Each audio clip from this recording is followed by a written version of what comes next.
Grand Rising, happy moon day. I hope you're all having a beautiful, blessed day. Welcome back to Opal Rose Oracle. It's good to be here with all of you. These moon day meditations, continuing, are Wild and Wise by Amy Bammel Wilding. And moving forward, we're going to be meditating along with the goddesses.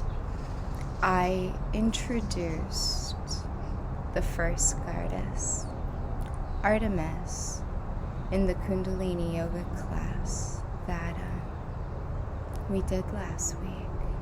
And we'll be revisiting her today with the deeper reflection questions.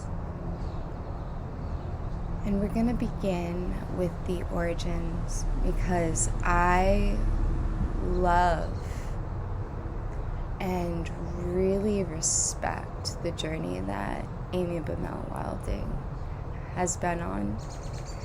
And, I see a lot of myself in the writings that, we've been exploring together. So this is a beautiful origin story of how these goddess meditations came to be. And I hope you find it as inspiring as I did.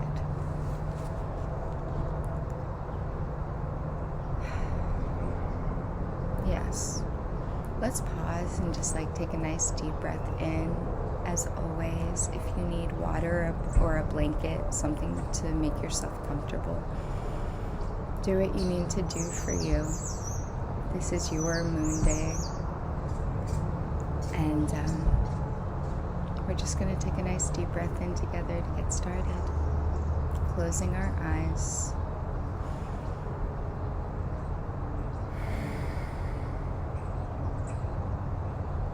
Inhaling deeply. Exhaling completely. And we'll begin. The archetype of the goddess has resonated with me profoundly since the beginning of my journey of awakening. I was introduced to this important aspect of the sacred feminine paradigm by a friend who regularly invoked the wisdom of the Goddess Oracle cards by Amy Sophia Marashinsky. Intrigued and inspired by what was reflected to me when I used the cards, I bought my own. And just like that, my life-changing journey began. For years, I studied and invoked the wisdom of the goddess archetype and began to know myself in a way that I never had before.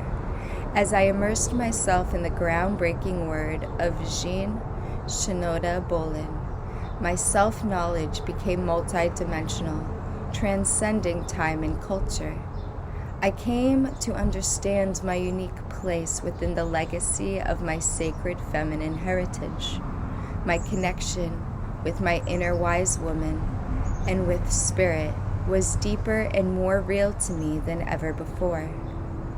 Years later, as I stepped into the mother archetype when my daughter Bryn was born, I knew that her journey with the goddess would be a fundamental and intentional aspect of her upbringing, not an accidental discovery. When Bryn was 7 years old, I was inspired to offer my first mother-daughter circle, centered around the sacred feminine archetypes that had been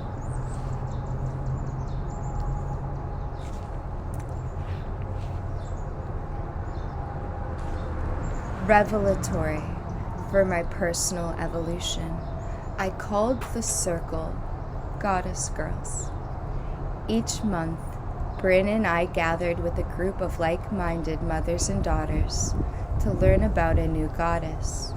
but not just about her mythological or historical significance.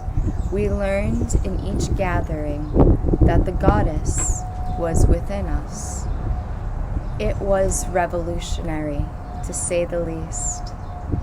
Usurping the dominant patriarchal paradigm, we were rewriting the scripts for our daughters before the cultural status quo had a chance to take root in their psyches and souls. And an unexpected magic happened for us mothers as well, as we co-created the circle for the benefit of our daughters. We began to heal from the deep wounds of the patriarchy ourselves. Together, we addressed head-on the discomfort many women have internalized around the concept of the goddess, instilled by the paradigm of the one true Father God of patriarchy. Despite our varied spiritual paths, we aligned with the understanding that women need not believe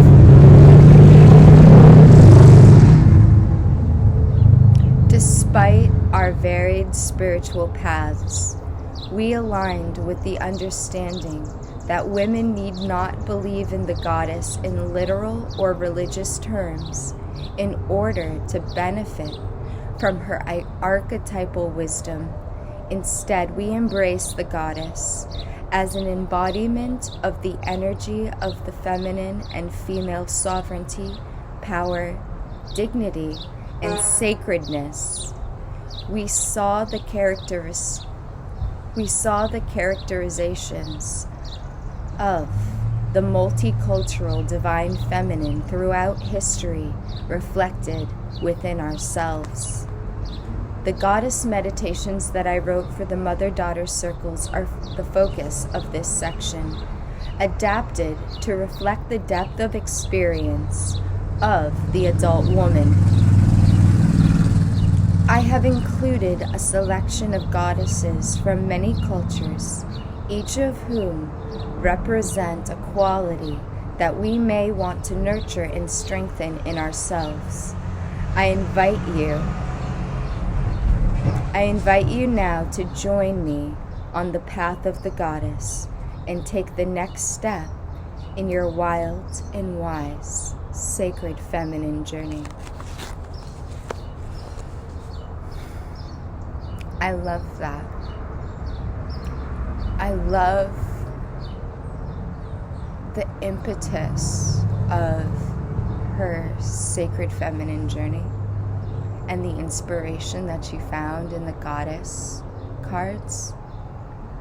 I love the inspiration that she drew from other woman pioneers in the realm of sacred femininity and the goddess. And I love that she started these mother-daughter circles where daughters could be empowered and women, the mothers, could heal. It's so beautiful. And I love that she shares that with us. Now, we're going to begin our first guided meditation with the story of Artemis, with the meditation Artemis and authenticity. We'll begin with the beginning intro section and then go straight into the meditation from there. Artemis, authenticity, the Greek goddess of the wild wood and the moon. Artemis is the unmistakable archetype of the self-possessed woman, a woman unto herself, with her iconic bow and arrow. Artemis stands ready to unapologetically claim what she wants and needs, and is practiced in the art of focusing her energy with precision in the direction of her goals.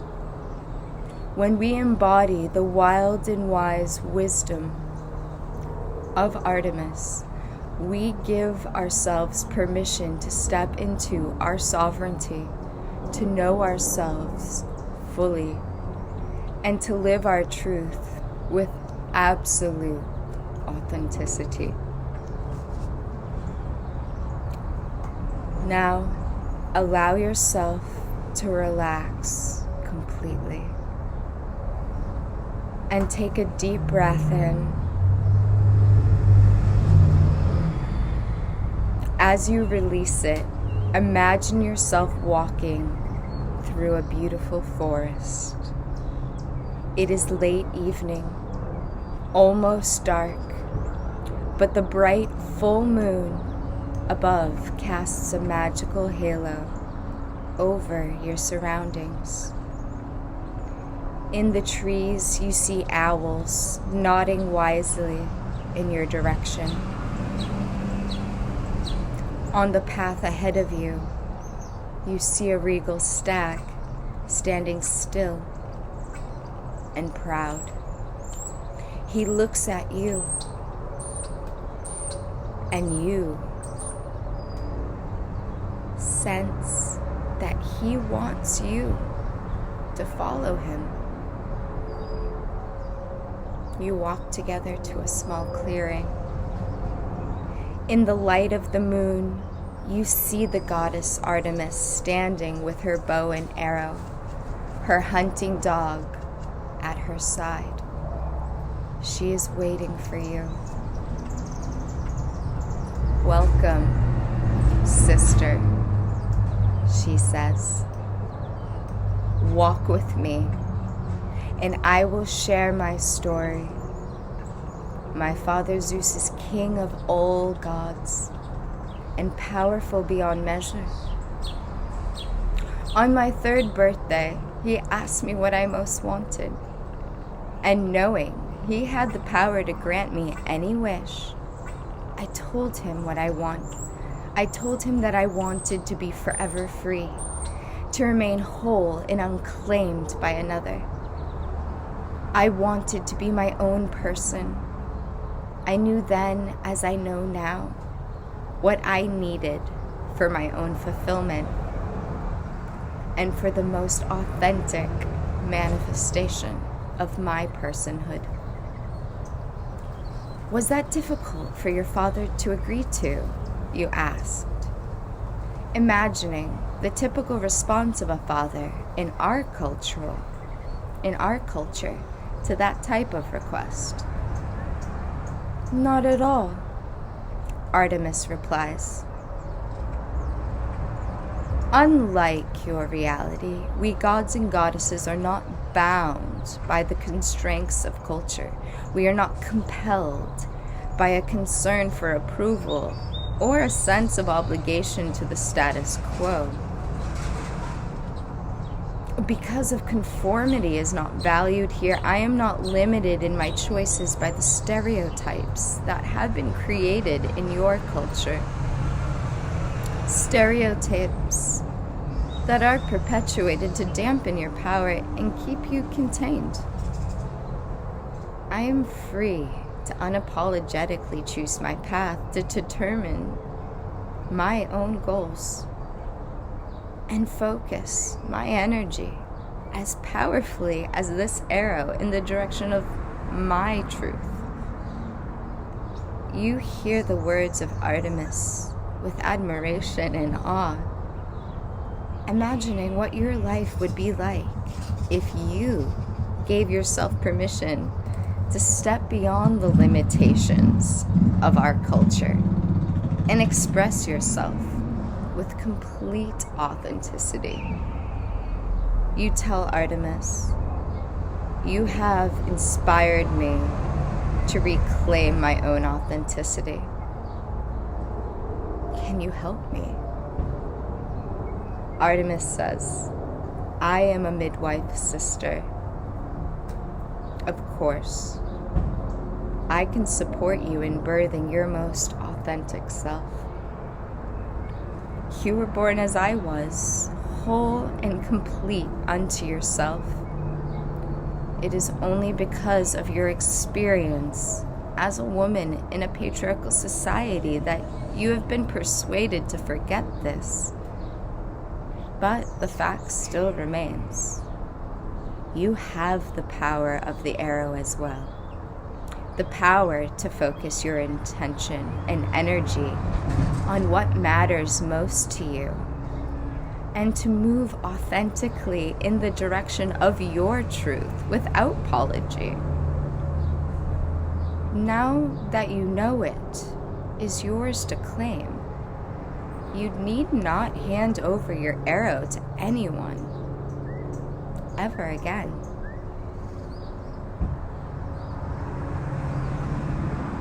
You allow Artemis's message to sink deep into your spirit and commit to remembering the truth of her wisdom as you practice claiming your own authenticity and channeling your truth.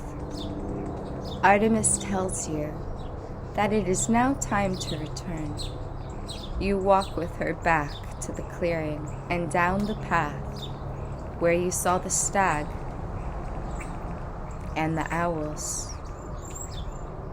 As you reach the end of your journey, Artemis turns to face you and says, I honor your journey.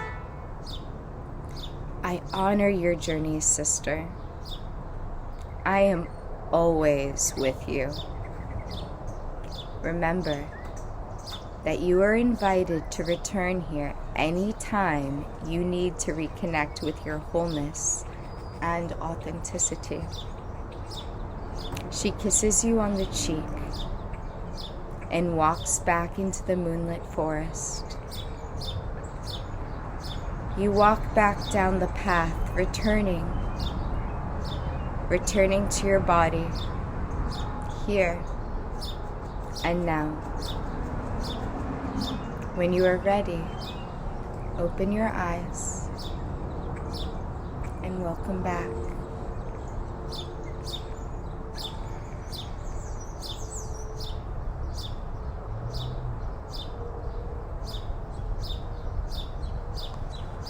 Now, if you have a piece of paper or a journal and a writing utensil, I'm going to read the deeper reflection questions for our contemplation and reflection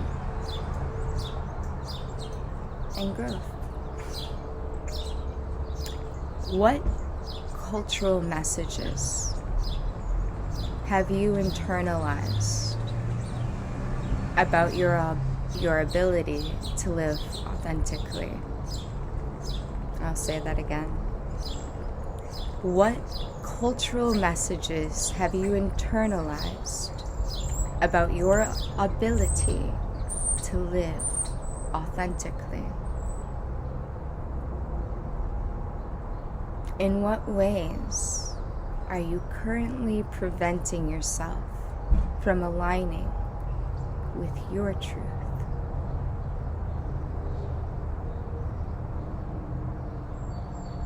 In what ways are you currently preventing yourself from aligning with your truth? And last question. What would it feel like to give yourself permission to focus your energy in the direction of your truth? What would it feel like to give yourself permission to focus your energy in the direction of your truth?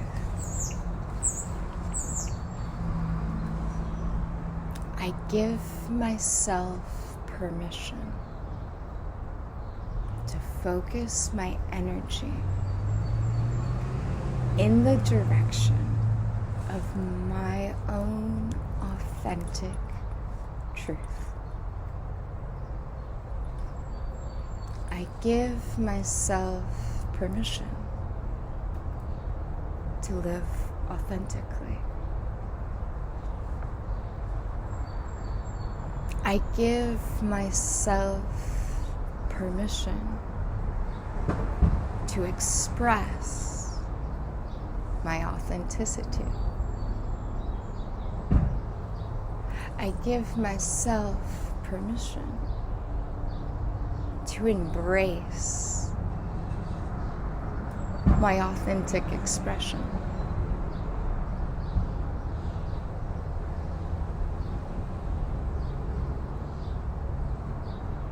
I give myself permission to live now and into the future in a way that reflects to the world my authentic truth. I give myself permission to explore what it means to live in that place of authenticity.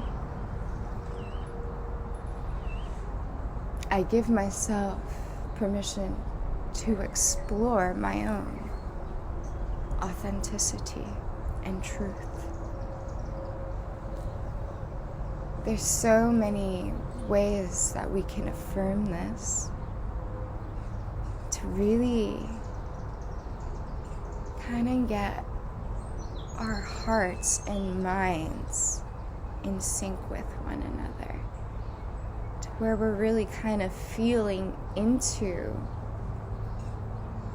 what's true for us, but also really like reflecting on what's true for us.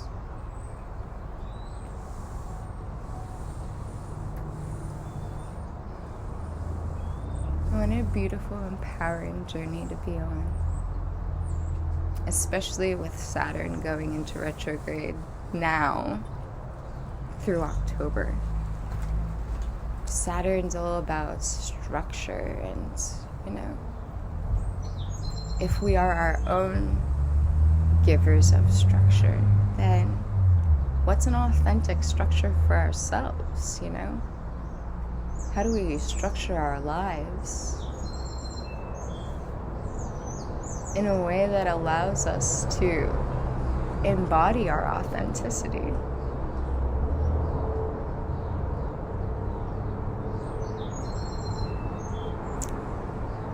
I hope you all have a beautiful week. And I'm going to rephrase that right now because words are power. I hope you all have a beautiful strength. I hope you all have a beautiful full moon this week and eclipse and coming Mercury retrograde and Pluto retrogrades. There's a lot going on.